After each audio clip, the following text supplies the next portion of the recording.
Hello, everyone. Welcome to Sports Unplugged. It's me and Kev. We're back again. Friday night. The fun starts here. How are we doing, Kev? All good, mate. All good. Loads to get through tonight, and time is short. It is because you and me are very tired. Yeah, it's been a long week. It is. Cool. So, for a bit of a swinging roundabouts, what we're going to do first is, because we enjoyed it last time, Kev, we're going to do Betmate first, aren't we? So, Yeah. We've decided, we're on the Betmate app today, and we've said, let's do the early kickoff, Man United Southampton, because I think it's going to be an entertaining game.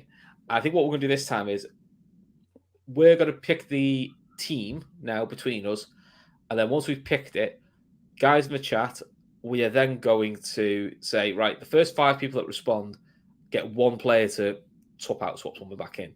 So at least then, if it goes wrong, it's between all of us. Yeah, we're all on the hook for this one. Yeah, because we did well for the Leicester game, didn't we? We came 18th out of 25, mate. So, shocking. Anyways, but we've learned a few things, haven't we? Like, yes, we have learned a few things. Defensive players like Fabinho rack up a hell of a lot of points, which you wouldn't have thought so. So, there we go. I think Fabinho was the highest point scorer in last night's game. So there we go. Red Steve, working tomorrow, so speak fast. Yes, boss. Yes, boss. There we go. Garmac, I'm tired. I took a 5-hour drive from Donegal to Dublin today. I have no concept of it. By Kev's reaction, I'm assuming that's a long drive, is it? That is a long drive and windy, dodgy roads until you hit Cavan and you hit the decent roads from Cavan into Dublin. But then you hit the traffic as well. Okay. Come on then. Right. Who do you want in goal then, Kev? I'm for Fraser Forster. Okie dokie. Is that because you think he'd be busy? I think he'd be busy. And I think out of the two of them, I just think he probably, this is for me, is just about getting points. I put my hand on heart. I've got United winning this 2-1. But I think he'd be really busy and he'll make some good saves. And I just think, I'd have him over there because I don't think Southampton will have as much of the ball as what they're used to. Okay. Fair enough. Okay. I'm with you on that one. Then who are your 2 defenders that we're going to start with? Going for Salazar and Varane. Who's been absolutely brilliant, Salazar. He's unreal. The amount of he's got this knack for a young player. His positional sense is brilliant. He's always got a habit of being in the right place at the right time. You know, he'll block it with anything. And his distribution is quite good as well. I think they've definitely got a talent there. How long he'll be at Southampton is anyone's guess, but I think is he not on definitely one to watch. Is he not on loan from Chelsea? No, I don't know. That's Livramento. And it just feels like everyone's on loan from Chelsea. So yeah, it does, doesn't it? At some point there'll be somebody on loan from Chelsea, and that's I mean, will come somebody else. I don't know that much about. I didn't know that much about him until this season, and I started watching him, and he's definitely going to be one to watch for the future. That's for sure. Okay, cool. And then I think we spoke. Are we saying Varane to partner? I went with Varane because I think he's an aerial threat in the opposition box, and he's not Harry Maguire, which is also a bit. Which and unlike us, I don't see the fullbacks getting assists in this for either side in this game. Unlike when Liverpool are playing, I don't see Dalot and Shaw and Southampton's fullbacks, Livramento and Walker Peters. I'd imagine they'll play. I don't see them getting involved in the play too much in the final third. Yeah, a lot of shots. Listen, Laura Duffy says Luis is good, so let's be honest, mate. We're on to a win, and then if Laura's agreeing, so that's a good start. Well, I'll put it this way. I play a lot of FIFA, and their promotion at the moment is Future Stars, and Salazar is in their Future Stars promotion for ones to watch for the coming years, and he's in there with the likes of Wirtz and all of these players that you will see linked to every Tom, Dick, and Harry club come the summertime. Okay. 2 years ago, the likes of Curtis Jones was in this promotion, and Trincão's in it at the moment. EA Sports don't tend to get much wrong with this stuff. When they get behind these Future Star stuff, they usually tend to be players that can come good, He's one to watch, Salisu. I definitely That's be keeping an eye on what he does in the next 18 months anyway. Right, so midfield, because I think this is going to cause. I think I can see one of these getting changed. So Yes, James Ward-Prowse makes sense. He takes all the free kicks. He takes all the corners. He's a very good player. I've made no secret of the fact that with James Milner leaving Liverpool this summer, I personally think James Ward-Prowse is an ideal squad option who can fill in many positions a la James Milner, and he's 28, 29, so he's got that bit of experience. I remember last summer, at the age we got him. Yeah, I don't know if it was you or Keith were talking about Ward-Prowse as a potential right back. I think Keith mentioned it. I think Keith talked about it, and I sort of agreed with him, saying because the way we play at right back, he's not got Trent delivery, but he's got a whip the work rate, hasn't he? He's got the work rate and the whip, and you're going. It's kind of like an imitation of it, and sometimes that doesn't alter your style of play because he can do the imitation. He probably doesn't have quite the athleticism, but he's got a cracking delivery, and he works hard. But he could also play holding role. He can also play one of the more attacking positions. And he's a clever player. Plus, at 2029, it'll be his last big move. Exactly. And then the other one is Scott McTominay, which, of course, now the chat will go berserk. But I get your logic for Scott McTominay because your belief is Fabinho got lots of points because he was very busy. And the one thing with the United midfield, they're very busy because they have to put out a lot of fires. So, in theory, Scott McTominay should be very busy because he's going to have to do a lot of tidying up and tackling back because nobody else will do it. So, and he's got for a central midfielder, he's got a decent shot on him. Yeah, he has. He gets a few goals. He's capable from outside the box. So there you go. Laura corrected me. James Ward-Prowse is 27, turns 28 in November. So he's a perfect age. Yeah. Perfect age, really. That's kind of the age we've got James Milner. We got him in some age. Right. Up front, we've got Borja and Ronaldo. Ronaldo kind of makes sense. Ronaldo, although he is in his worst goal scoring form of his career, apparently, at some point, Ronaldo just finds goals. He's going to bang goals against someone. Yeah, and Brojan, on loan from Chelsea, just looks a good player. Yeah, he's going to make Chelsea a nice fortune when they sell him in the summer. Or they'll sell someone else and keep him. Yeah, possibly. Yeah, maybe Lukaku. Cool. And then for the bench, we've got. I'll rattle through the bench. David De Gea, obviously, because we need the keeper. Livramento, who's done really well in his first season for Southampton. And then Bruno Fernandes and Marcus Rashford. So that's our team. So as of now, if you want to swap one of them, we've got a couple of minutes. So the first people now in the chat now to throw in a change. Let us know, and we will do your change. And then once we start, we'll confirm it. And if we finish top, we get at 60 quid in the pot, which will go towards charity, which will be not bad, Kev? Yeah, that'll do. We need to start putting money on the board here because this is all money that's definitely going to be going to a great cause. So yes, it is. As much as it is fun in games, and it is fun to have a vested interest in a game that we really don't care about, then the fact that a charity Féileacáin is going to reap the rewards of this. Here's an interesting one for you. Yeah. Brojan, apparently because of Lord Duffy, started out in the Spurs academy and then went to Chelsea. I'd imagine that around London, that's probably happened an awful lot. What happened with Kane, didn't it? Kane started in the Arsenal academy and then went to Spurs. So it wouldn't surprise me. A lot of other clubs probably swap around, don't they? Yeah. You don't expect to be able to pick out every player at 13, 14, but the fact that they've been rejected at academy level and still kicked on and moved. I like it. I like seeing players at these clubs when they go on loan because they're not willing to accept the academy role.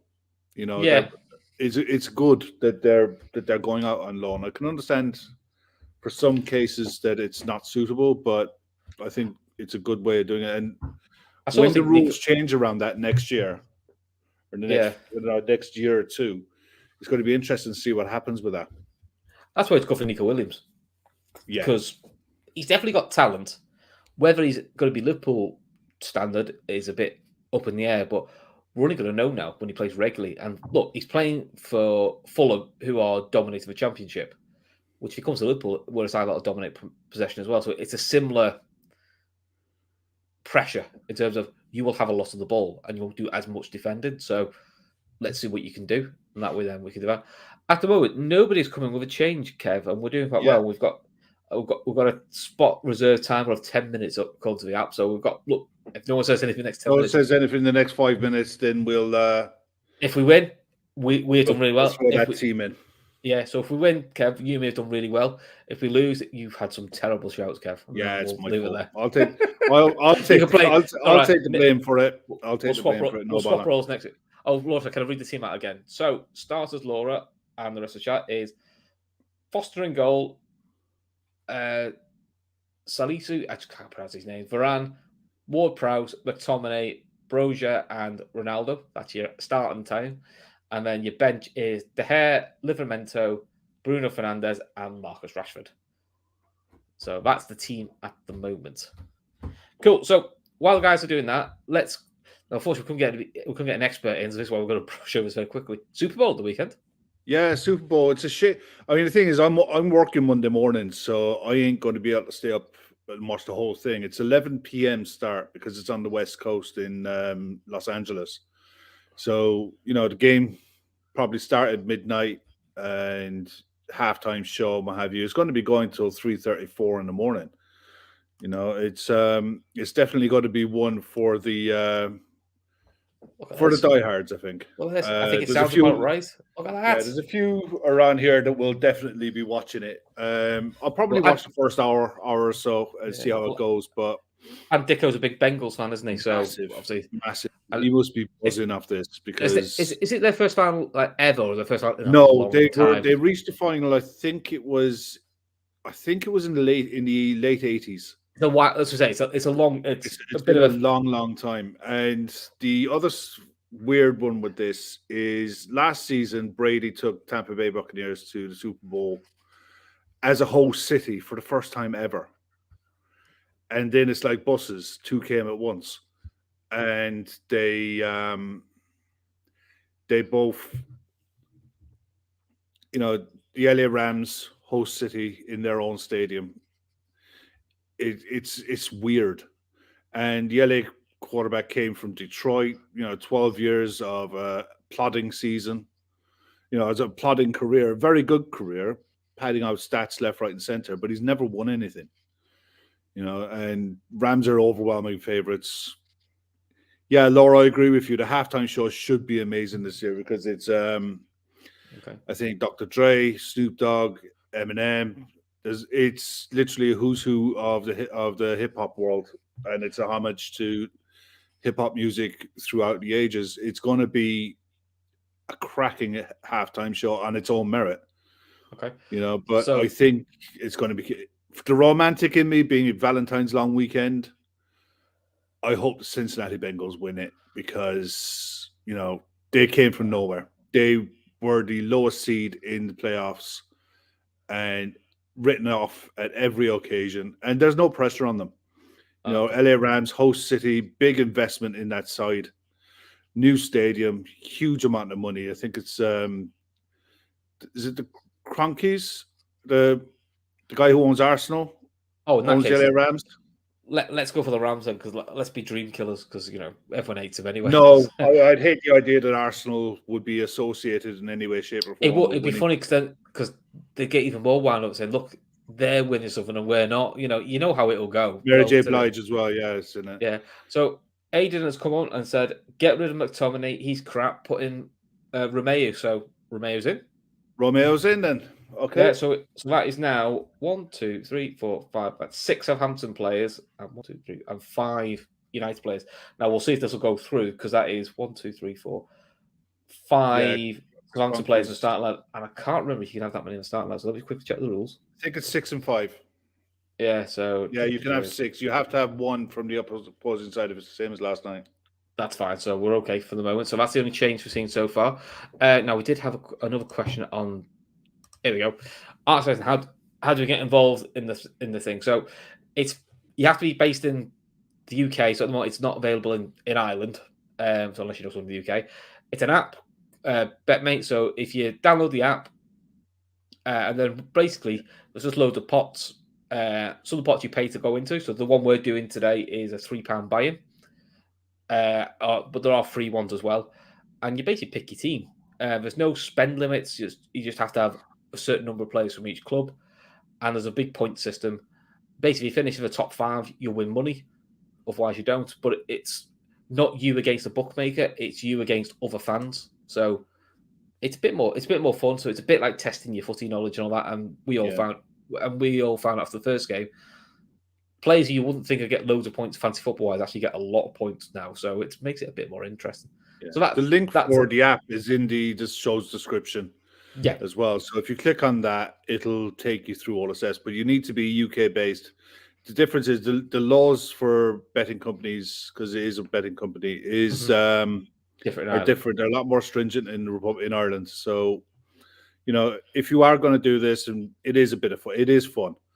But just, do it safely but get involved. And if you do get involved, screenshot your team and link it to the LFC Daytrippers Twitter account and just let us know what you're doing and how you got on with it. Because, it does live scores. You can see where you are. So, and the interesting is the live subs. So what happens is for the last game, we all picked Salah to start and we had Daka on the bench. So that was our team. Team was announced. Daka started. Salah didn't. So what the app does is, because Daka's on your bench, Daka is put to the starting lineup and Salah's put on your bench. But as soon as Salah was subbed on, they swap him off. So that's where you do get away. When you let up and on, will he start this striker or that striker? Pick one, get the other on the bench. Because whichever one starts ends up in your starting lineup. So in that way, that's quite a clever interaction. There's nothing worse when I was fancy football where, like, I picked Ivan Toney for ones I do with my mates, and guess what? He didn't bloody start. Yeah. They decided to rest him, which is infuriating. So, stuff like that's good. On guys, Super Bowl, 2 minutes left before we close the team out. Yeah, if there's any other changes, Tom Boland there. On paper, the Rams are better in all positions. But on the day, who knows? And the thing is, that's the thing. On the day, with the pressure on of being the home city and the favourites, a lot of these players have never been in a game this big, and may never be in it, especially Joe Burrows. He may never be in this position again. So it's a win-win for the league because the Rams weren't expected to go all the way. And Cincinnati definitely weren't. I mean, like I said, the romantic in me, I hope the Cincinnati Bengals win it. But it'll be definitely waking up Monday morning. It'll probably be the first thing I check and see what happened, see if I missed out on anything. And more than likely, we'll try to watch it. Yeah, I'll probably record it and try and watch most of the next day because it's hard to fit it in. That's it. Yeah, 31 years since the Detroit Tigers? No, it's not Detroit Tigers. No, it's the Bengals, isn't it? Made the playoffs. Yeah. Tigers baseball. That's a whole new. It's just like Rounders, isn't it? That's the American views lost now. That's me. Right, are we ready to go with that? Ready to send? We've got a minute to go. So, but at the moment we've only had one change. So, to be honest, Kev, we're all in the same boat. We're all in the same boat now. The stadium alone costs $5 to $6 billion. I think. Is that the Rams?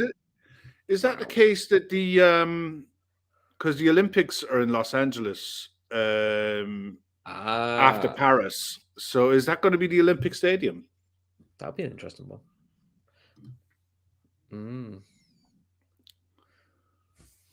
Be interesting to see that one. It would be an interesting one. That one. Okay. Yeah, I mean, especially for Ray. Ray would you'd be peeling Ray off the wall, off the ceiling on Sunday night into Monday morning if they can pull this one out of the bag.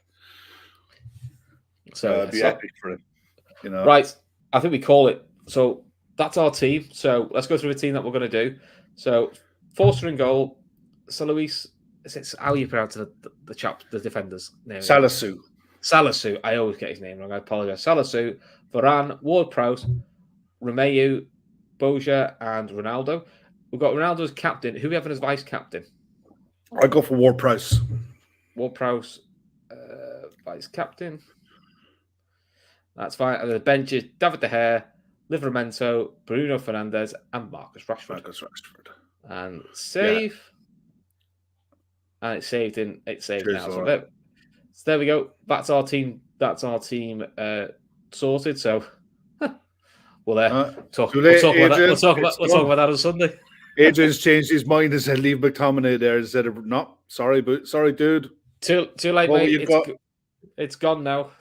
So yeah, Laura's confirmed that it is going to be the Olympic Stadium. The opening and closing ceremonies, football and archery will be held there.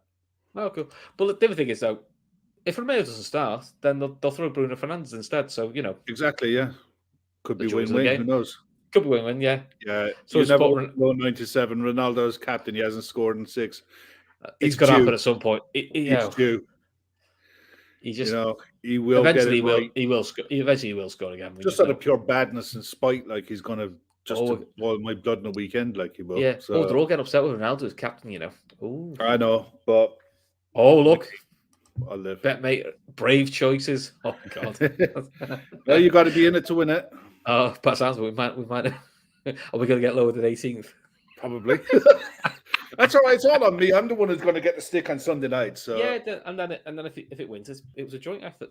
Like our. I'll drag the lot of you down with me. You're all coming. Like our quiz effort, which we were quite good at. Right, another big thing that's going on: UFC. Yeah, huge card in Houston. The main event from fights 1 to 6 really are decent, but the top 3 fights, you have Jared Cannonier against Derek Brunson. Main event fighters in their own right at middleweight. Winner of that probably fights the winner of the main event, so that should be pretty good. The second fight that's joint headline on the event is Derek Lewis against Tai Tuivasa. Now, Derek Lewis is they're heavyweights that, I mean, he has got serious power. He's a big guy, but he's strong. Rank 3, he's fought, pretty much everybody in the division, come up short a couple of times against the absolute best, but he's got serious power. And Thais Tuivasa, he's living in Saudi now. And so he's living in the Middle East in Dubai. He's based himself there. And he's ranked number 11, but he's up and coming. And this is seen as his fight to try to break into the top 5 to be in with a shout by the end of the year at a title fight. So that'll be a proper tear up. That could be over in 30 seconds. I can't see it going 5 rounds. And the main events, you got Izzy Adesanya against Robert Whittaker. It's their second time around. Their first fight was in 2019, and it was Israel Adesanya really saying hello to the world. And he knocked Whittaker out. I fancy him to retain. I do too. The only thing I think that he could have a problem with, his last fight was up at light heavyweight against Blachowicz. And Blachowicz, good big guy beats a good little guy. Even though Adesanya was 6'4", and the weight limit is 185 pounds at middleweight, I would think that coming back down from the 205 limit at super heavyweight might cause him an issue. I don't know. Plus, Whittaker is that bit more. Whittaker is an excellent fighter in his own right. Yeah, I mean, I'm saying this guy, the champ will retain, but I don't think it'd be a one. Yeah, I don't think it's going to be a gimme. It's definitely one of those cards. It's worth recording that and the prelims. They're on BT. It's not pay-per-view or anything. So record that and record the main card, and that's your Sunday morning's viewing. Yeah, it's got a feel of the UFC 270, the fight before the Ngannou fight. I know what you mean. Yeah, that one was a bit more like that. Could have got a bit either way. That one, yeah, it was they're very evenly matched. It feels a bit like that, They are. Adesanya's got power. I mean, it's 6'4". He's got big reach, 80-inch reach, over 73, I think, for Whittaker. Whittaker's got to try and work out a way of getting inside without getting his head taken off his shoulders. And as long as he can do that, bring him to the ground, his ground game is better. And once he gets him down, then it's anyone's game. But it's definitely a pick and fight. I think I agree with you. I'd have Israel Adesanya winning it. but I think it'll be closer than the first fight. I don't think he'll be as reckless. I don't think Whittaker will be as reckless. Yeah. My Sunday morning viewing is inside of my eye. Steve, Kev, come on, man. Get up, get out there and get with it. He's just tired, Steve, now. He's not red, Steve. He's just tired, Steve. Tired, Steve, yeah. Now, the other big event that's going on, and I've been catching the highlights on BBC, is the Winter Olympics, which I love watching live because they're just some of the maddest sports at times. So, question for you, Kev, and question for the chat. You're at the Winter Olympics. You have to do one of these sports. Are you picking the luge or are you picking the skeleton? Because let's be honest, they're both bloody scary. What you have to do for both. So I mean, one's called skeleton, which already sort of gives it away. That's the one I would do. Going head first at probably 70 miles an hour on a board. I'd have to luge all day long if I had to pick one, but it would be. At least the luge, you just don't know when it's. If you're going to crash, you can't see it coming. So can't see it coming. Yeah. When I lived in America, I was living near this place that had a luge course, and we went up there in the summertime. In the summertime, you could go up to the top of this thing and sit in a. It was like a plastic sit-down cart. It had a brake that you go. It was like a lever on the brake, and you let the brake go, and you went around. You went down this course. I swear to God, I have never been so scared in my life as going down that course, and it goes like that up on the bank, and you're sat there looking out, and you can see what's coming. Nah, man, that scared the sweet bejesus out of me. And I mean, some of the injuries you see if you fall off. Yeah, I mean, some of the sports are nuts. Look, we all know about the traditional sports like your ice hockey and your ski jumping. The one I've really got into, because if you watch people do it, it doesn't look human. Is it moguls? Moguls, yeah. That's the one with the little bouncy hills. Yeah, you go down these little bouncy hills, but all you see is upper body doesn't move. It's a bit, like you said, it's a bit like river dance. You just see the knees go up and down. I'm watching that thinking my knees are hurting watching this. And then then after you've done these 50 bumps, which have probably shattered your kneecaps, you then get to a slope where you've got to do a backflip or some sort of a trick, and then do more of them and do another one. It's bizarre. I think they're insane. It is, but it's so mesmerizing because I'm watching going, how are you doing that? I think they're absolutely nuts, man. Yeah, I love the skiing's great, especially down the big jumps and all that. It's just mental.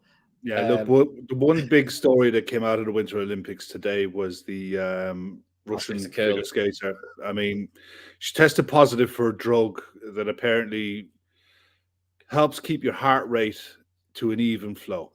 Now, I wouldn't say a bad word about this kid because she's 15 years of age. It's not like this kid had any say in any of this. It was right what happened. It was right that she was stripped of her medal and removed from the games. Well, she'll have to live with that now. Yeah, but I don't blame her. I don't think that at 15 years of age, you're in any position to say no to these people who have cheated at Olympics before and who've been exposed as drug cheats. A nation has been exposed as a drug cheat, literally had a lab at the Sochi Olympics to filter blood. You know what I mean? And the idea that they were given through a back door where their athletes had to jump through so many hoops to prove that they were clean on different circuits, be it summer or winter. And then for this to happen, it's horrible for the sport. It's horrible for sport, period. But look, we'll see what happens with her into the future. I just hope that she's safe and she's looked after, and we see her at some point in the future. Mm-hmm. Now, the other weird one we had was, did you see about the ice hockey? I think it was Canada. Go on. Canada refused to start. They refused to start their game. I can't remember who they were playing now, and it's delayed by an hour. And it's because the opposition, they hadn't had the COVID results back, and there was talk that some players had possibly tested positive, so they refused to play. So in the end, they started the match an hour later, where every player had to wear a mask. That was the only way. I was thinking, look, wearing a mask makes your face hot and it's not the most comfortable thing to wear. Imagine wearing a mask while doing ice hockey, which is a very demanding sport. Well, I wear was like, glasses, so it's like wearing Oh. glasses and you're wearing a face mask, they fog up.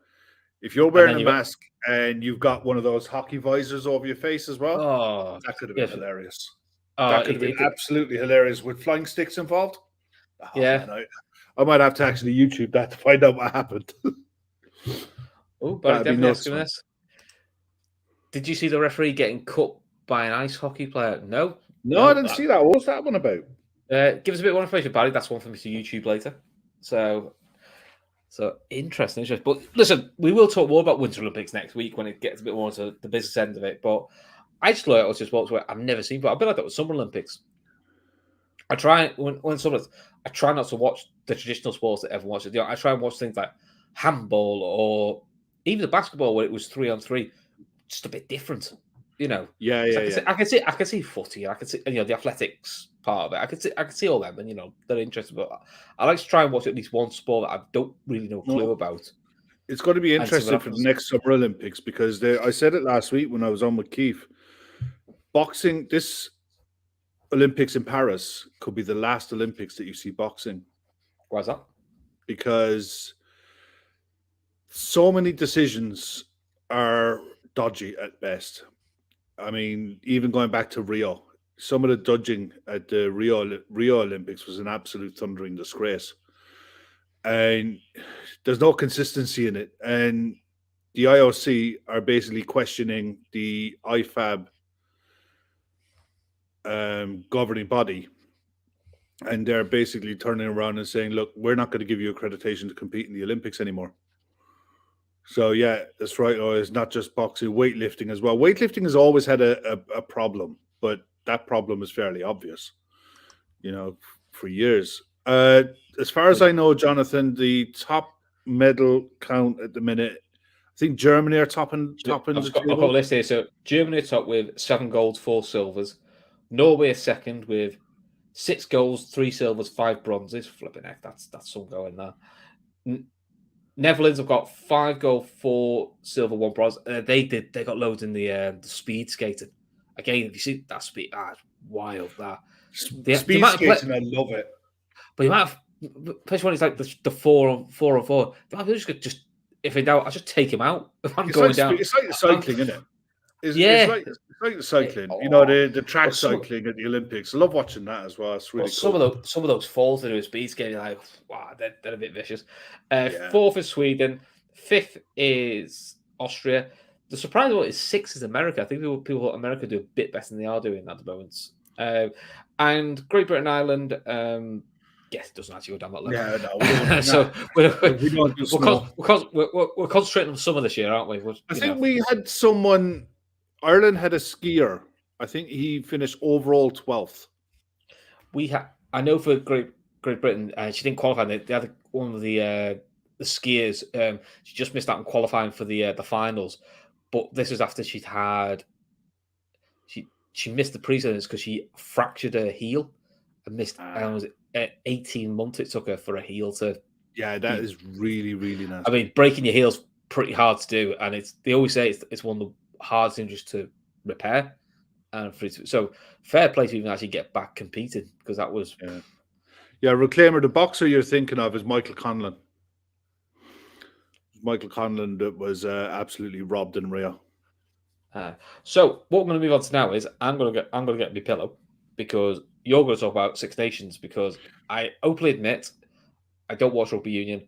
I sort of watch it for the World Cup, but I know nothing about Six Nations. So well, look, there's only one big game. There's only one game. It really. But I know you're really excited about this game, so I'm going to be quiet and let you talk about your big game. France, Ireland. We're going to Paris. And for me, I think whoever wins the Six Nations. It's just a case then are they going to go and win a Grand Slam and go undefeated? But huge game. France are as good as I've seen in a long, long time. And we're doing really well. We're playing a different... Andy Farrell's got us playing now an open, passing, fast, aggressive game. Johnny Sexton's going to be missing for us. That's a huge mess. But I think Carberry comes in a 10, and other than that, we're unchanged as far as I know. So it's an absolute huge game. Really looking forward to it. England got done by Scotland through their own arrogance, really, last weekend. They had a chance to kick 3 simple points to get a draw, but they went for, and look, it was admirable, I suppose. They went for a win, but there was time. They had time on their hands, so it was a bit naive of England to think they could steamroll Scotland over the line at the end, and it just didn't hold out. Scotland held out, and England has not been going right for a little while though. To be honest. France, bit like England cricket. Yeah, France hopped off quickly. That was just a gimme, and we beat Wales pretty handy last week. So, but this week it's all about Ireland, France. The old one cycles, don't they? Because obviously, I remember when England won the World Cup. England had that cycle where they got to 2 World Cup finals, and then they went off the boil again, and then Wales re-emerged as Wales do, as a real dominant side. It's like rugby. It does. Like football. It's just, can you take advantage when it's your cycle? It's your cycle. The thing is, England are very good at targeting being ready for World Cups. Yeah, they'll use the Six Nations this year to blood some young players so that they'll be right in time for the next World Cup. I remember the final they got to, they lost. England were never expected to get anywhere. England became a bit like the rugby, the football, a bit like what Germany used to be in football, which is this side's crap, this side's no good. Oh, look, they're in the final. Yeah, but you never expected them to. They had that thing about, they kind of lost that aura about them, which is they find a way. They think they now find a way how to lose. They're quite good at finding a way how to lose. This, for me, this France side are as good a France side as I've seen in years. Big, strong, powerful, but they can be got at if you make them run. If you can make France run, then you've got a good chance. But if you try to take them on straight up, then it's just not going to happen for you. You're going to end up getting a hiding. So can't wait for that one. I mean, like I said, there is bucket loads on this weekend between the NFL, the UFC, rugby. But look, we're here really for the football. The one slow one we've got to keep an eye on as well is what's going on with England cricket, because everyone's going. Everyone's going. So Ashley Giles is gone. Strauss has taken over temporary control. Now, I think Strauss is probably not a bad shout because, look, he led England over a very good period. Yeah, he's only got to do temporary, though. Yeah, which I think he will because of, his family commitments. Yeah, his family commitments won't allow him to do anymore. Which I understand. And Collingwood's stepped up on a temporary basis as well. Again, someone who's been there, done it, highly respected as a coach. Whether he's good enough to be the England manager, we will see. But he did well, and he was someone who was very good at getting every ounce out of his ability. That's not to dismiss him as not a very, very good cricketer he was, but he wasn't Kevin Peterson. He wasn't Cook or a Strath. He wasn't like the headline act. He was the engine room. Yeah, which wasn't the most glamorous, but you needed a Collingwood in your side because he'd just get big runs at crucial times. And to be fair, he got big wickets when you wouldn't expect him to either. And as a fielder, he was phenomenal. Yeah, Barry definitely there is a good shout. Will England go for Justin Langer? Well, we've had Aussie coaches before, so I don't think they will. I think they'll go for Gary Kirsten. South African. He was an excellent opening batsman, but he's a brilliant coach. Yeah, Joe Root is still captain, and rightly so, to be fair. After the year that he's had with the bat, the captaincy hasn't affected him. I think it's right that Broad and Anderson are taken out of it. That they're not going to play well in the West Indies anyway. And you need to start phasing them out at some point. I think you play them in the summer. Yeah, you got tests against New Zealand and South Africa. You play them in the English summer, but Anderson's 38. 39, yeah. Broad's a bit younger, so I still think Broad's probably got a few more years in him as an England as an England bowler managed. Anson's in his swan song now. There's two ways to look at the Anson situation. It's a testament to how good of bowler he is that at 38 he's still playing top level international cricket because he's a fabulous serious bowler. athlete. But you do question, is that because also there's not enough pushing him to say, you were great, but I'm taking your spot? I don't think there's anyone yet where you go, well, when Anson retired, he's the man. I don't think, maybe they thought Jock Rocha was going to be the headline, but the tour in the West Indies is huge. The tour in the West Indies is huge because the batting lineup has to perform, and the bowlers, they have to show something. I think English cricket needs a complete rebuild and a reform of the structure of the county system for red ball cricket. We do find the spinner behind it as well. They're not going to find a spinner on the tracks that they're producing. That's the problem. Yeah, I think Shane Warne said that many years ago, which is like, you've got to get the balance right.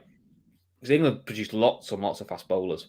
It's hard to produce a spinner at the moment. So, but should we talk about? Should we do a bit talk about the footy? I mean, we're away to Burnley this weekend, and again, it's must win because we can't expect Norwich to be doing us any favors. Let's be fair. No, you shouldn't do it. But I'll reckon that Burnley's decent. I think, touch wood, the last time we dropped points at Burnley was Klopp's first full season first time he tried Henson in the 6th role. I think that's the last time. Other than that, Burnley's one of those guys places that everyone thinks is a bogey ground, but actually when you look at it, it's a bit like Crystal Palace. It's actually not a bogey ground. We actually did quite well there. Yeah. But it's one of those games where you got to be honest. Now, I actually think Burnley's going to be a harder game than Leicester. And in a weird way, them selling Chris Wood is a bit of a nightmare for us because I actually think their course who they brought in is much better. Yeah. Better link player, better ability, more mobile, but he's still got the Burnley threat of the physicality. Yeah. But I do think Liverpool with the players, look, it's pretty much a full squad. There's no, I thought there's anybody out injured, so there are going to be some big names not even on the bench for this, which is just, it's a nice place to be in. This is what we wanted. So I've seen a little bit of crying it in, going, "Oh, what's so and so going to? Because he'll want to leave. What's so and so? What he's going to leave? Or he won't be happy. He's not playing." City don't worry about that. United when they have big squads, don't worry about that. There's plenty of games to go around, and injuries will happen. So players now know, in a good way, perform, or there's 3 lads who are going to take your place. So it actually puts a good pressure on us.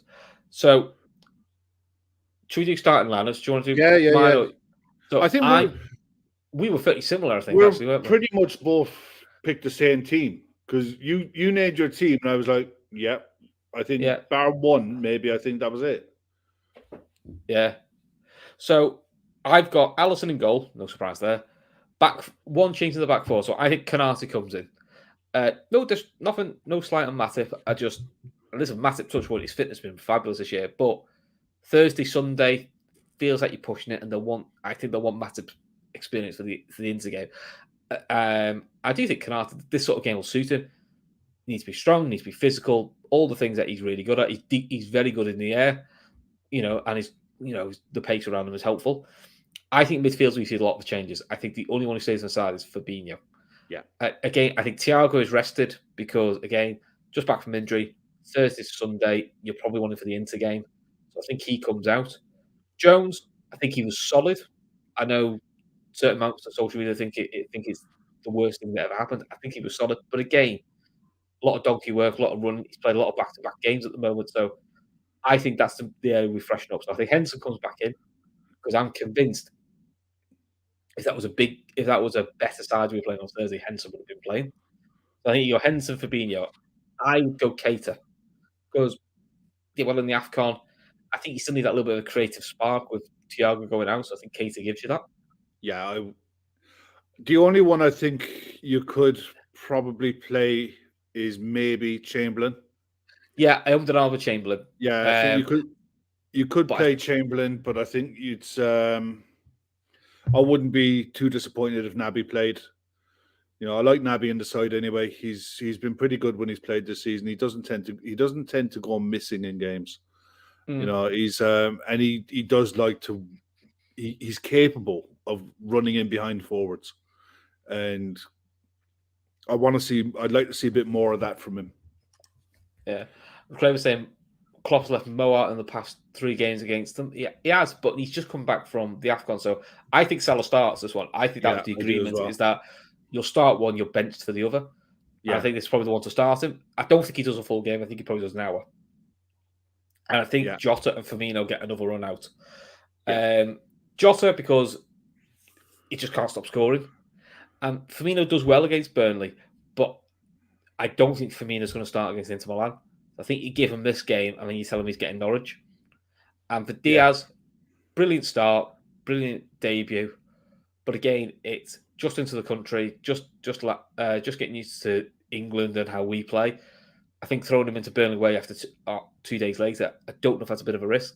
However, with 20 minutes to go, we're going to throw on Diaz, Marnie, Elliott.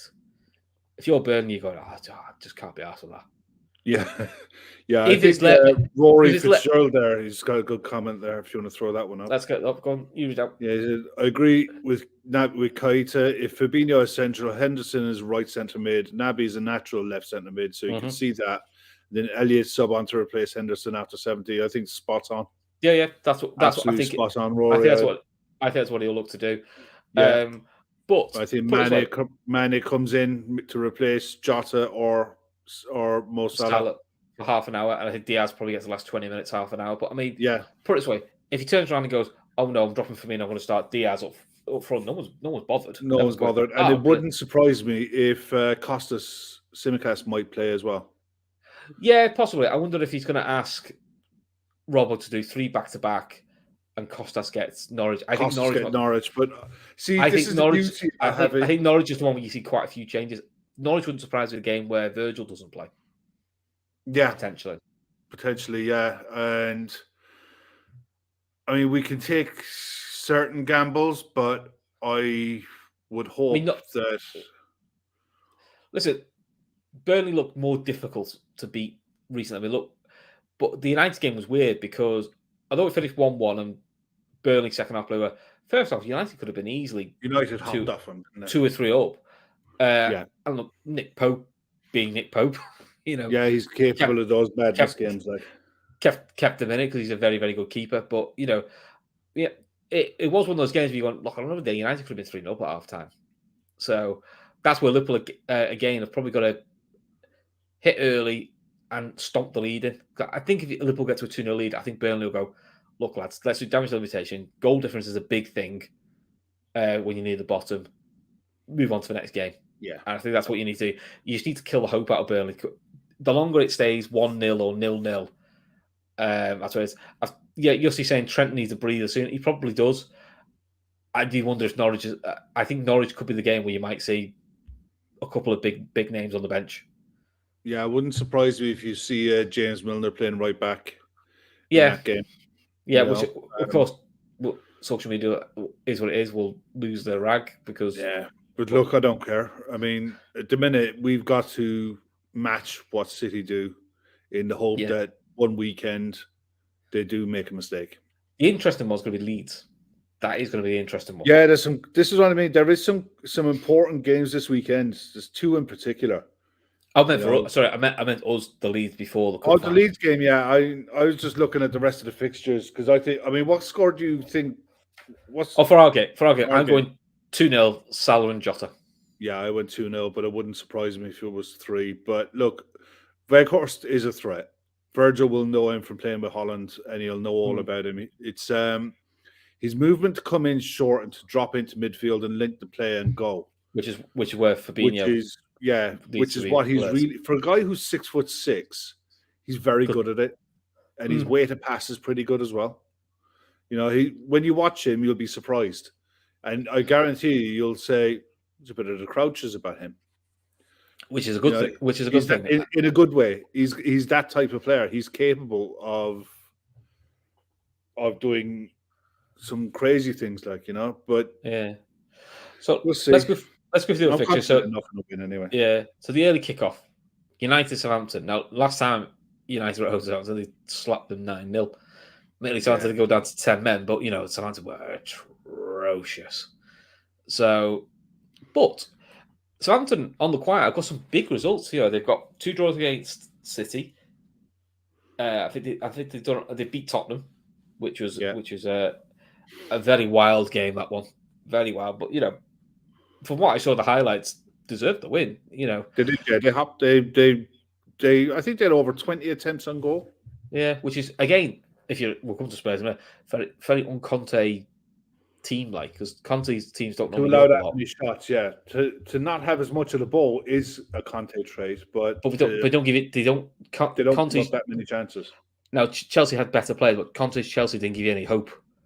They have all the ball, and you're like, but yeah, I've got all the ball, but it's in places that aren't going to damage anyone, and I'm just running around with the ball. I think United beat them 2-1.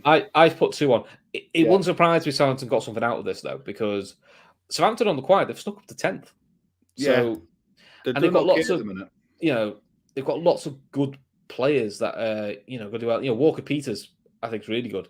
I think he'd be. To be honest, I'm surprised Spurs didn't put a buyback clause in his contract. I think he's pretty decent. So, and what Prowse love cause you damage. But like we said, the Ronaldo fact that he's in his worst goal scoring form for ages. At some point, that's going to change. Look, he does score goals. At some point, it'll happen. So it'd be interesting. All's not happy there, though, is it? No, there's definitely something wrong in that camp. I mean, you've got players openly coming out talking to journalists and making it known that they're not happy with the coaching, they're not happy with the training methods.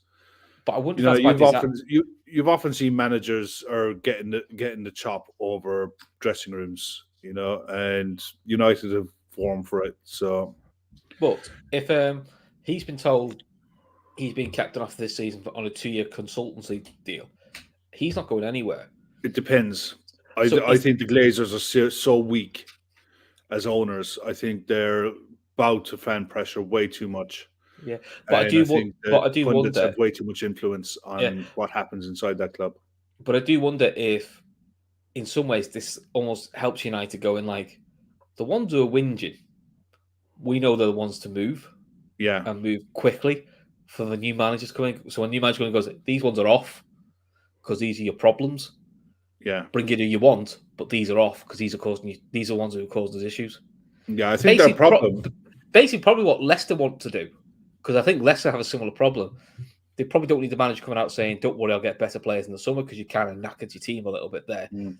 He's doing they're probably doing the same role, just the one's doing it in a slightly more subtle way. It could be, it might not be. Look, I could be talking about biscuits. But I'm going to be honest, right? I think the problems are so deep at United because you've got players on such big contracts that they're never going to get anywhere else. There's no structure. That getting players out of that club is going to be seriously difficult, and long may it continue. Yeah. So speaking of clubs in crisis, Everton. How's that for a segue? For 8 to 10 weeks. That's a huge one. It is. Listen, I'm not a massive fan of Yerry Mina, but my blue friends say like he's the vocal part that they need in their defence. They notice the difference when he's not there. Godfrey, don't think he's back.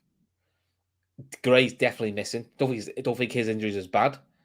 So already you're looking at them going, not quite sure. And I'll be honest, Lampard's post-match was about, the injuries were a blow.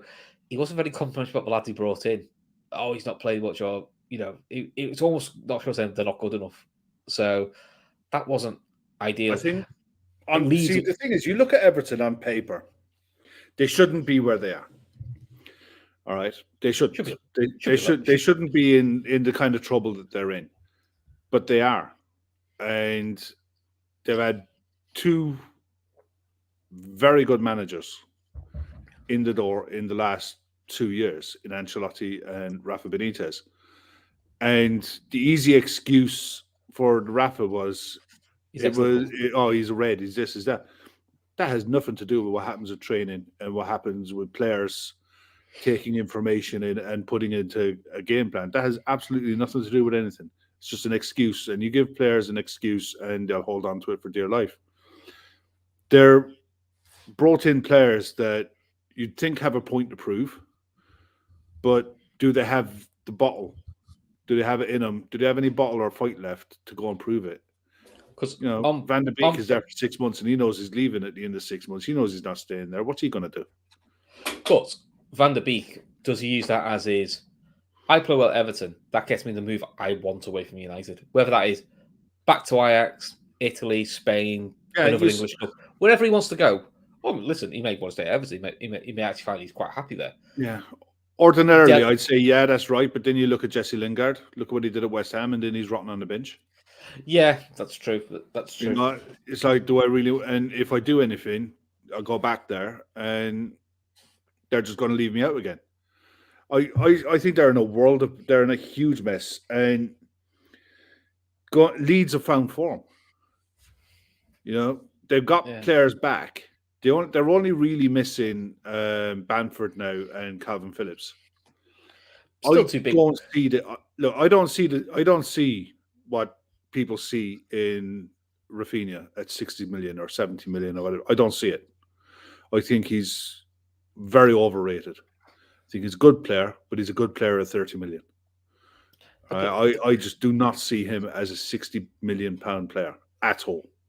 From what I haven't seen loads of Leeds, so it's the odd games of Leeds I've seen on the telly.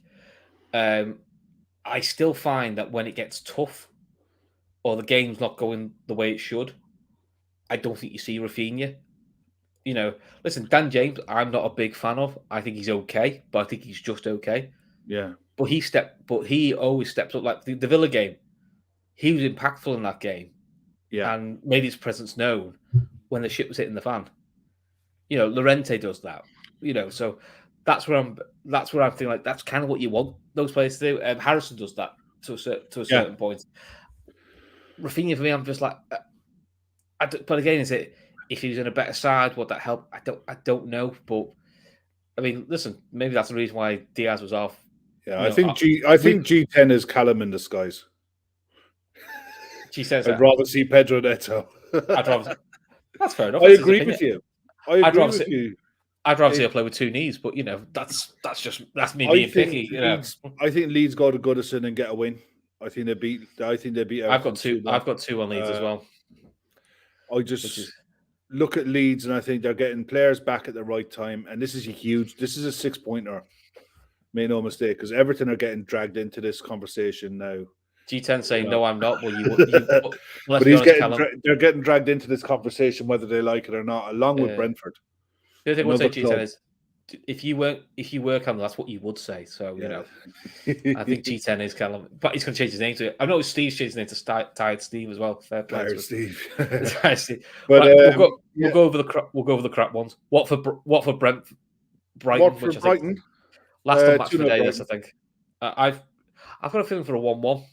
I just think it'd be a bit of a naff game. I think Hodgson is trying to make them more defensively sound. I just think he's going to run out of time. I think you might be right there. Norwich, Man City. Listen, we're all expecting a City win. Look, let's not lie. We all think City will win. City did lose at Norwich the league 2 years ago, so look, it can happen. But let's be honest, if Norwich do win, it will be one of the shocks of the season.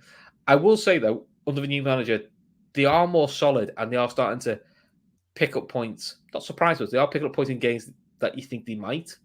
Whereas, under the previous manager, they were just shipping points for fun. Yeah, no, I think I've got City winning a 2-0. I think they get to 2-0 and then they just keep Norwich at arm's length. They just cruise them. Yeah, if they get more goals, they'll get more goals. But that's what. Yeah, I agree. But the one thing Norwich have done is Leeds can go above Brentford and create breathing room for themselves. Absolutely. Leeds have had a horrific run of injuries. And Brentford are in trouble. Yeah. Brentford are in trouble at the moment. I think Brentford are in deep trouble. Brentford could do. Jump at Reading. Yeah. No one talked about Reading. They were fine. And he got to last game of the season. He got to last game of the season. He went, shit, and Reading went to the bottom, got relegated on last game. Before they'd never been in the relegation before that. Slowly, it's a good shot actually. Glenn Parsons and Bonkers both saying the same thing. That City could have one eye on Tuesday with rotation, but even if they rotate, they've just got too much for Norwich. They just do. Listen, look, all we can do is win our games, and look, if it happens, it happens. Yeah, Barry definitely says it was 3-2 Norwich in 2019. So it can happen. But it can happen, but I don't expect it to. I think I sort of feel like if City are ever going to drop points, it's going to be someone who has to play a bit like Southampton did. Yeah, you have to be brave against them. Yeah, and I think Norwich can be brave, but defensively, I just don't think they've got it. Listen, if I'm wrong, I'm quite happy they're going to be fake. They'll play with Pookie and Adami Ida up front. Yeah. Neither of the two have electric pace. No. But they're sharp enough. I mean, look, I just can't see any scenario where they've got enough to threaten. They got enough to threaten them. I just don't see how to do it. The only thing I would say for Norwich, though, is I know they've played a game more than everyone else, but they're only a point now off Newcastle, so they've given themselves hope, because let's face it, they were bottom of the league not long ago. Yeah. So they've at least given themselves, they're in the discussion now of what they could Can they stay up? Yeah. Let's be honest, 6 weeks ago, we were all going, so so other than Norwich, who else is going down? That's how you viewed it. That's kind of how you talked about it, because they just looked gone. Yeah. So Dean Smith, to be fair to him, you now look and go, they've got a chance, Could they? And that's why the draw with Watford was probably a bit of a killer for them, because you're a bit like, that's probably a game they probably should have won. In fairness. Yeah, they should have done that. Right, Sunday game, Newcastle Villa. This will be fun. This will be a great game. Yeah, because a cracking game to watch, because neither side can defend. No, and Villa have lost one of their best defenders to suspension, so that'll be interesting. For them as well. Konza's out. House should come in. But other than that, I think Villa could pretty much stay the same. Newcastle will stay the same. I've got 3-2 Villa. I've got 3-1 Villa. Red Steve says, I'm clipping that face, Chris. Which part, you're more than welcome to if you want to, but I'm not really sure how that's going to help you. Yeah, I think Villa need to win as well. They do, but I think Villa got more goals than them. I do think Villa got more goals than them. I'm surprised that Stevie hasn't got them more sound. Well, he has got Tyrone Mings playing for them, who he's picking him, so that's not an excuse for me. Yeah, he had a mare in his last game. Yeah, but Gerrard keeps picking him, so if he keeps picking him and you're not getting no clean sheets, what's he going to do about it? But is it like the Elimina effect where Konsa and House, who are coming for Konsa, are too quiet? And but they've got Jacob Ramsey, who I like him. I like him a lot. I'd love to prize him away to Liverpool, but I don't think he's ready for that kind of a move yet. I'd definitely keep signposted. But again, the thing is, he's a Villa lad, so it'll take a lot to prize away from his hometown club. But he looks brilliant. Just looks. He's going to be one to watch if he signs an extension or he signs a new deal. If he signs a new deal, then probably won't go near him. But if he doesn't sign a new deal in the next 12 months, you could definitely see us going for him, not next summer, but maybe the summer after. You can see if you I think he needs to play. He needs to develop. There's certain parts of his game that he needs to improve on. But going forward, his link-up play, his passing is decent. He's got an eye for goal. Everyone can see that. It's the rest of his game that needs to be nurtured and needs to come on, and that's going to come on playing games. And I think I'd like to see us look at him in probably 3 windows time. Yeah, very good show. Or maybe probably next summer. Yeah, see where we are with him. But I've got Villa down to win 3-2.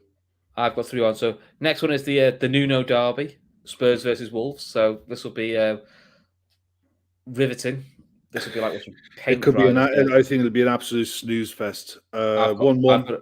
I've got 1-1 with copying each other out in now, Kev, because this is getting a bit. Wolves don't concede many. They don't. I think there's only City who've got a better conceded less goals than Wolves, which says a lot. But Wolves don't score many, and losing Adama Traore does kill their attack a little bit, to be honest. Yeah, Laura's saying there that Ramsey signed a new deal last February. Yeah, Laura, but last February he wouldn't have been commanding the wages of a starting Premier League player. So it would still be an affordable contract to buy him out of. Yes. If he signs an improved contract that puts him, say, on maybe 60, 70 grand a week, bit like then he becomes a very expensive type of player. You know what I mean? Yeah, bit like we did with Salah. 1 year at Liverpool, we give him a new contract, doubled his money pretty much. And went. Listen, if Luis Diaz carries on lighting up like he did in his debut, trust me, you'll see Luis Diaz getting a new contract in the next 12 to 18 months just to bump his deal up, just to keep him.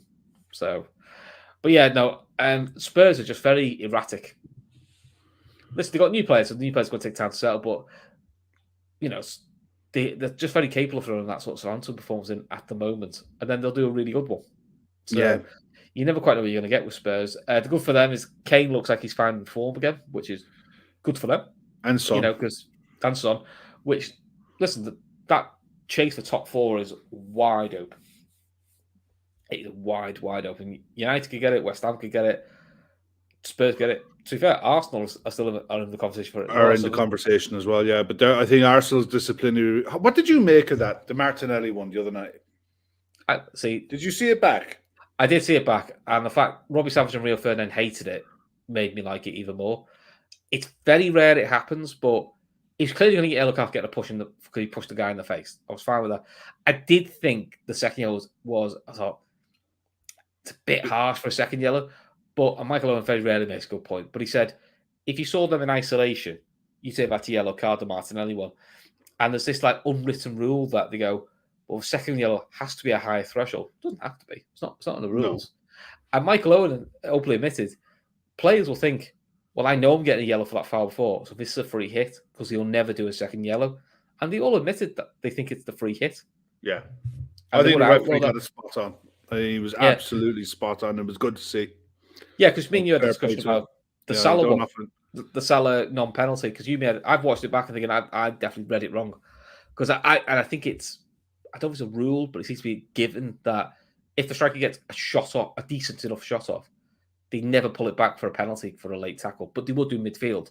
They actually do. They were showing it on Sky today, and there was a few instances that it was actually from Manchester United that had happened, where I think one was in the Champions League, and it was Rashford. I think it might have been against Seville or Villarreal, that he got a shot off, but he was fouled after the shot went, and the shot went wide. The ref called it back and gave the penalty. It was frustrating for me last night because I thought that was a nasty one. You know, Salah felt it. Because I was thinking, like, is it? And look, I'll admit, I haven't read the rules. Would it be in the rules where you go, look, he's got the shot off, so enough. I can remember. The tackle didn't impede him didn't impede the shot because he got the shot well off before it. But so I was thinking that's probably why I don't give a penalty because, as you said, two buses went past before he hit it. But I did wonder, could they at least pull it back, going, listen, I'm not going to give a penalty because too much time has lapsed and the shot wasn't affected by it. But it's a yellow card because that's a dangerous tackle. No, I think if he pulls it back and gives any kind of a foul, it's a pen. It has to be. You know, it's one of those things that there's no consistency. If that happened in midfield, and say Fabinho this is the example I gave last night, I'll stick to it. Fabinho had the ball last night and he made a pass off to someone, and a striker slides in the back of him and takes him out after the ball's gone. It's still a foul, and he will get a free kick for it, and your man will get booking for it. You know, a late tackle's a late tackle. Yeah, it doesn't matter if it's in the box or outside the box. But we all know it does seem to matter. There's lots of things given outside the box that are never given inside the box. It's easy. It's a funny one. My only worry was he was hurt. At first you thought, that looks so bad. Well, but luckily Salah was fine. But that was the one. I mean, there's two more games actually, because there's one on Tuesday night. But the main game Sunday afternoon is Leicester West Ham. This could be anything, this one, because both sides are not in great form. Rodgers is just a gunning everyone down, so don't worry about our defender. We'll buy better defenders in the summer. Cracking, Brendan. I've seen some Leicester fans moaning, saying, well, what do you expect when we're playing Ndidi and Amati, who, to be fair, played very well against Liverpool in the away game. 2 centre-mids at centre-back. You've got 2 centre-backs on the bench. Yeah. You've got Vestergaard and Soyuncu. Whether they're in form or not, you have centre-backs to pick. And they needed Ndidi in the middle against us. Because Ndidi's a very good defensive. Listen, don't get me wrong, he's very good at centre-back. he's just better as a DM. He's a Bit better like DM. Fabinho. Yeah. Fabinho can play centre back for games to fill in, and he's very good there next to a Van Dijk. He's much better as a DM. Yeah. Can't comment on that one, Glenn, unfortunately. Well, we've all got our opinions on that, but yeah, let's not talk about that. No, I've got that one down as a 1-1, but purely and simply because I haven't got a clue what to expect from either side. I've got 2-1 West Ham. I wouldn't be surprised. And there's a game on Tuesday night, Manchester United against Brighton. It's a makey-uppy game on right. On Tuesday night. Brighton, it's at Old Trafford. I've got United to win that 2-1. Oh, sorry, no, I've got Brighton to win that 2-1. I just think Brighton have got the kind of game that could get at Manchester United. I've got it being 1-1, and then at full-time, United's going to blow full-time, and United will get a penalty. Because that happened at Brighton away last year. Yeah, that was nuts. Yeah, that was nuts. I mean, to be fair, it was actually a penalty. Yeah, it was right. It's just so funny. Full-time, oh no, penalty. But that's about all we got, guys. Do anything... If you guys in the chat, if you would please like, comments, and all the good stuff, like, comment, subscribe, as we always ask you to do. And the charity link in the description is for Féileacáin. I haven't checked it today, but I think it's over the 2K mark now. Yeah, I think it's gone over the 2K mark. So we're a fifth of the way there with 4 months to go. So we can definitely get that on, and if you could share that around your socials, it would be absolutely fantastic. Huge weekend. What's the one thing that you're looking forward to, Chris, more than anything outside of our trip to Turf Moor? My trip to Prenton Park, which is on Sunday. The women are playing Sunderland. The women had won last week, and the team who are second, who are probably the team that are most like to. If anyone's going to catch Liverpool, it's going to be London City Lionesses. Got beat by Durham last week. So we have a 10-point gap on Durham at the moment, but they have a game in hand. So if they win the game in hand, the gap's 7. But as it stands, Charlton, who was second, we haven't played yet. We're going to play them twice because of rearranged fixtures. We're 9 points clear. So, and London City Lionesses have a tough game away at Crystal Palace. So fingers crossed. We could beat Sunderland, who we beat 3-1 away. Mel Lawley, I think I've reshared it on my social, scored a banger against Sunderland away. So, fingers crossed. As far as I'm aware for the women, with the exception of Rihanna Dean, I believe the rest of the squad's all fully fit. So, that's my thing I look forward to. Outside of that, I'll be honest, I'm actually looking forward to a bit of UFC, and I'm going to watch a bit more Winter Olympics. Yeah, I think for me as well, Six Nations, obviously. I want to watch that Newcastle Villa game. I think that'll be an absolute cracker. I'm going to record the UFC, watch that Sunday morning, and have a nice, relaxing Sunday, and try to find a way of watching the Liverpool-Burnley game because we're not on the TV. I know, and the women's game I'm going to is on at the same time, so I won't see any of the Burnley game. I'm going to have to watch the highlights later, which is a bit of a killer, but you know. Sonny Kang, same. UFC middleweight fight. Absolutely looking forward to that. Avo the third. How you doing, mate? Come on, Bengals. Absolutely. Bonkers. LFC women 3-0. Happy days. I like that sort of confidence. That's what we like to hear. Right, on that happy note, Kev, we're going to have an early night. Look at that. 1 hour 15. Oh, this is gold stars for you and me, this, mate. Right, guys, take care of yourselves, and we'll all be back on Sunday. Cheers.